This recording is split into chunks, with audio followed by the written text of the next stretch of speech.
This is gonna work. Test, echo, echo, echo. Test, test. Sunday, Sunday, Sunday. Coming to you now at the Cup Palace, a monster truck rally. Unless you live in California, you probably won't know what I'm talking about. But I did get a new microphone because I finally got the lighting down pretty good. Then I don't know if you guys saw my last video. I sounded like I was talking through a toilet bowl. And I got this echo, echo, echo. Sunday, Sunday. 99 cents, dollar store, what do you want? Anyway, okay, so if you notice a 5 o'clock shadow here on my face, I think it's because, well, like 8 days later. I mean, first I had microphone problems. I think this one working. Yeah. I had lighting problems. I think I fixed that. Then just when I got it all together, the camera, I knock over the camera and the lens busts into a million pieces. So now I had to get a new lens. That took some time. And so here we are now. So hopefully, and I was supposed to make this every Talking Tuesday. That ain't going to happen. I think we're going to change the format here. Rather than me make a video every Tuesday, I'm going to make a video every week. It could be any day of the week. So I'm going to rename the days. We're going to have Mindset Mondays, because obviously Mondays, first day of the week, we have to focus on what we're doing here. Talking Tuesdays. What the heck? I can't say that. Yeah, what the heck Wednesdays. And Thundering Thursdays. What else we got? Forget About It Fridays, as they say in New York.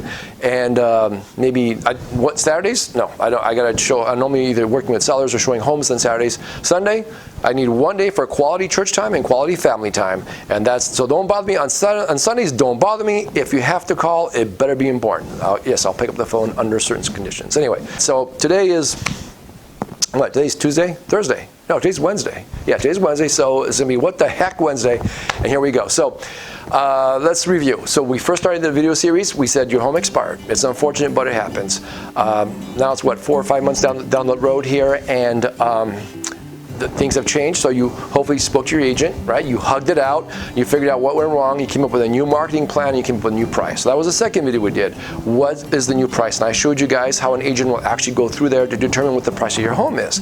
Now that's considering the fact as is. Now then we had made a third video, which was just, you know, the last one before this one, and that was about what was it? Inspections. We learned how to pull inspections. So now we got that out of the way. So this video is going to be about staging your home. What exactly is that? Pretty much is making your house look really good with all your stuff.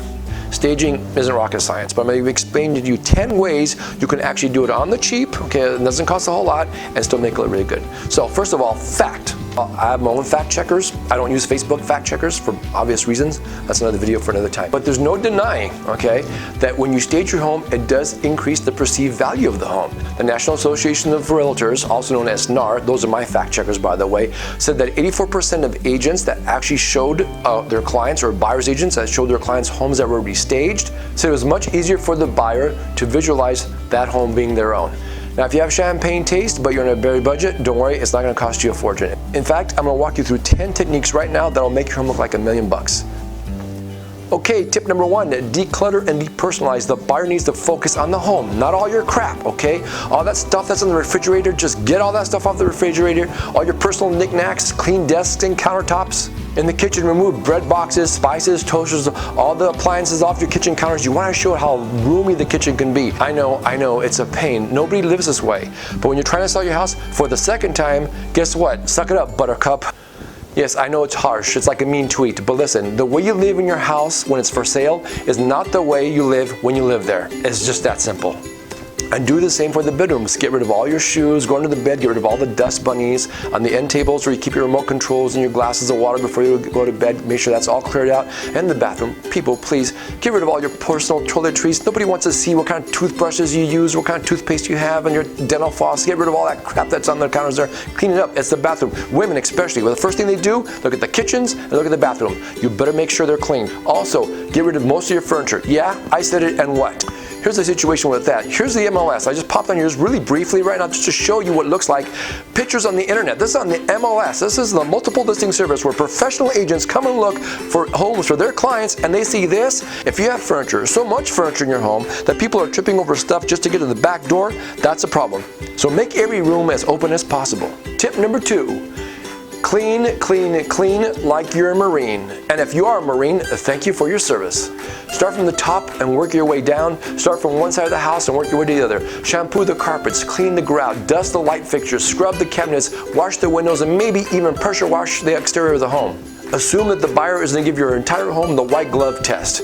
And speaking of testing, Tip number 3, pass the sniff test. The way your home smells can have a notable impact on how the potential buyer will perceive your home. Get rid of all the unpleasant smells like mold and mildew, pet odor, pungent food, and most of all, even though it's legal in some states, yeah, welcome to California. If you got some stuff that you're growing and smoking for recreational purposes or otherwise, get rid of it. Don't smoke it in the house. It's not as cool as you think, and you'll probably end up offending some people. Probably also a California thing. Do this instead. Boil some cinnamon sticks or add some popular smells like lavender, eucalyptus, sage. Those little plug-ins, they work really good, but keep in mind, put only 1 or 2 throughout the house. Do not plug one in every room, or worse, put one in every plug with mixed aromas that will definitely get people nauseated. Or best of all, here's what I like to do. Bake a batch of cookies just before open house, or if it's the holidays, even better. Now, my favorite are chocolate chip cookies. Now, you're not going to make them like my mom makes them, of course, but you know, I'm not getting paid for this, so if you want to just throw in a little donation, just a little address here, you can just go ahead and bake a batch and send it over to me, and we'll call it even. Tip number 4, light it up. The more the better. Ensure that all window coverings are clean and in working order. Then open up the windows and let the sunshine in.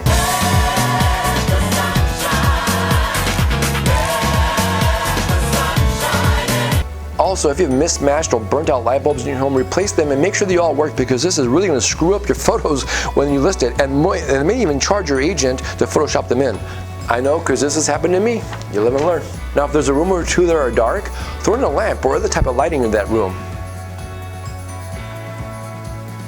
Remember, you're doing all this to show off your house, so keep it light and bright. Be sure all the lights work, because your agent's going to turn them on when he does an open house, when he shows the home. If they don't work, you're really going to take them off. He's going to take that hug back. Tip number 5, paint. If your kids didn't wreck the walls by writing all over them, you may be able to skip this step. However, if your walls and baseboards are looking a bit dingy, or Mick Jagger came over and saw your red door and wants to paint it black, I see a red door and I want it painted black. You may want to consider repainting. So if repainting is the case, keep it bright, or better yet, just go straight white. The reason for this is because white paint is a bit cheaper than custom paints, obviously because there's no color in the paint. Secondly, it really brightens up the home, and white photographs very well. But most importantly, you won't waste your time painting the home tutti-frutti as you put the new homeowner into a seizure. Then he's probably going to want to dial it down a notch or 6. Now, if they don't like white, of course the buyer's not going to tell you that, but they'll buy the home because it showed well. And after they buy it, they can paint it whatever color they want, even if it is tutti-frutti. Tip number 6, flowers. No, not for your wife, silly, for the house. Ouch, that's going to leave a mark. But fresh cut flowers, a few potted plants, and a bowl of fruit on the kitchen table won't hurt either.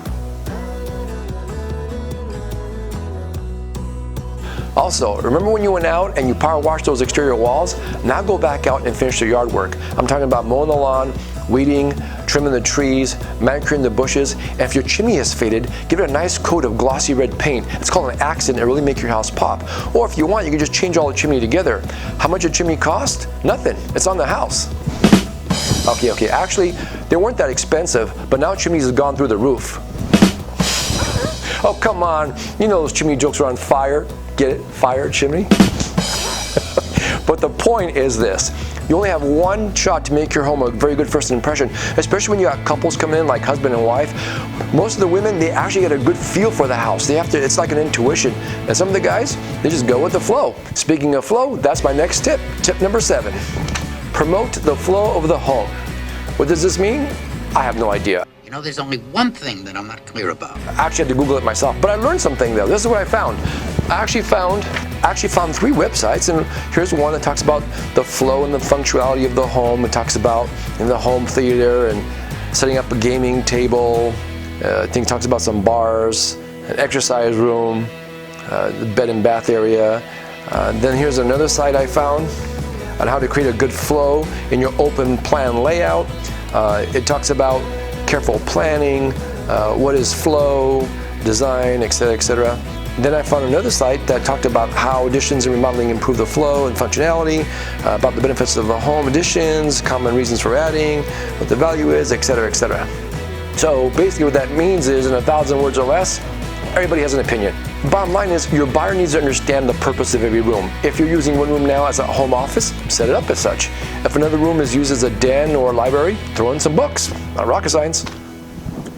And if possible, which I know is not always the case, but if possible, never have the back of the couch facing the front door. You want to keep it open and inviting. And if you have a gorgeous fireplace, and I don't have any fireplace jokes, I used it up in the last section, arrange the furniture around the fireplace, not around the 54-inch TV. And remember, flow the floors. That sounds like a tongue twister. Flow the floors. Yes, flow the floors. There you go.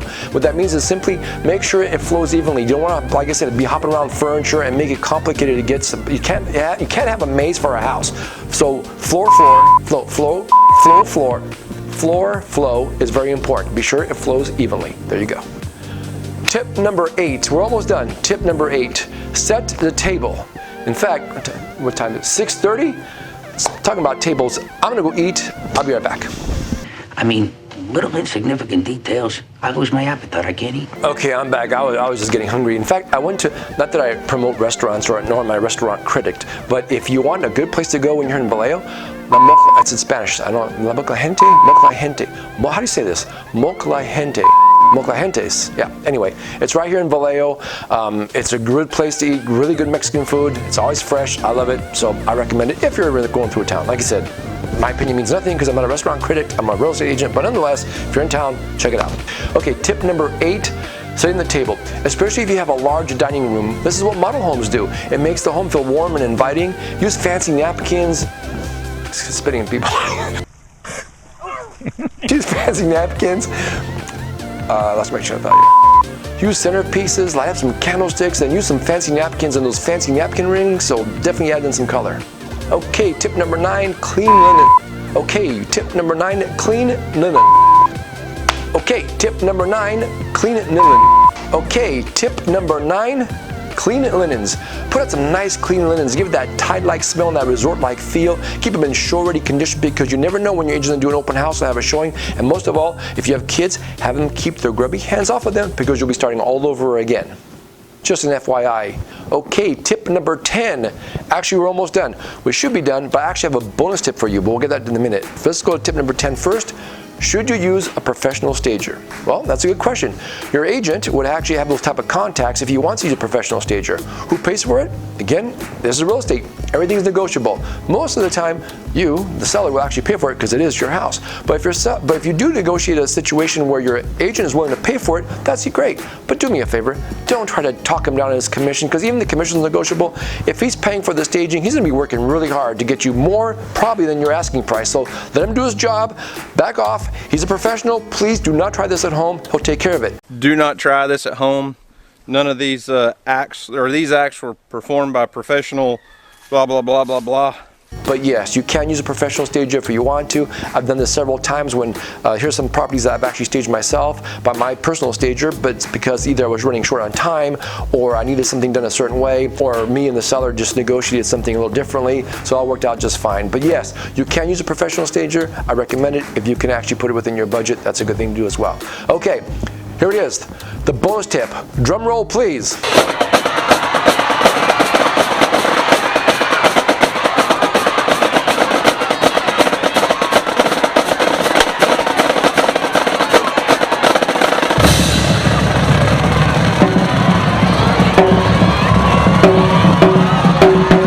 The bonus tip is this. Number 11, make a statement with your front door. Okay, so if you decide to replace the front door, a quality front door is going to run you between $500 to $600. However, it will increase the value of your home between $4,000 to $5,000. Absolutely, I fact checked it. Check this out. Well, that's us. We're the fact checkers. Wait, what? Let me fact check that.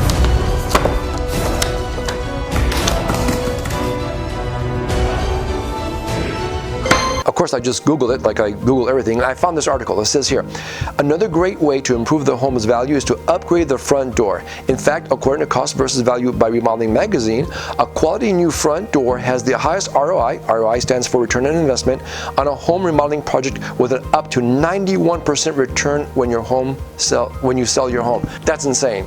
Just by replacing your front door is a great way to differentiate your home from other homes and make it stand out more above the competition. Or you can make your front door pop just by giving it a fresh coat of paint to make a really bold statement, but be careful not to go overboard in that statement. Remember Mick. I see a red door and I want it painted black. Also remember, That door handle is going to be the first thing that prospective buyer is going to touch when he walks in your home. Make sure it sparkles. If you can't make it sparkle, just replace it. In fact, just out of coincidence, check this out. I was showing homes this weekend, and I happened to find these two doors. Here's an orange door with this type of handle, where I'm sure the prospective buyer is probably going to think the neighborhood's a little rough around the edges. And here's another door, just ironically, it was of the same color, or coincidentally, should I say? That's the right word? Coincidentally, yeah. It's the same color, orange. I don't know where that came from. But look at the door handle here. It's a much nicer door handle. So remember to keep those door handles clean or replace them altogether. That's all we have time for today. Thank you so much for joining me. If you enjoyed this video, please subscribe here or there. Hit the bell here or there. Always comment below. You can have any questions. You can reach me by email or by phone. Thank you so much for watching. Until the next video next week, I don't know what day, but we'll pick one. I'll see you then. Thanks for watching.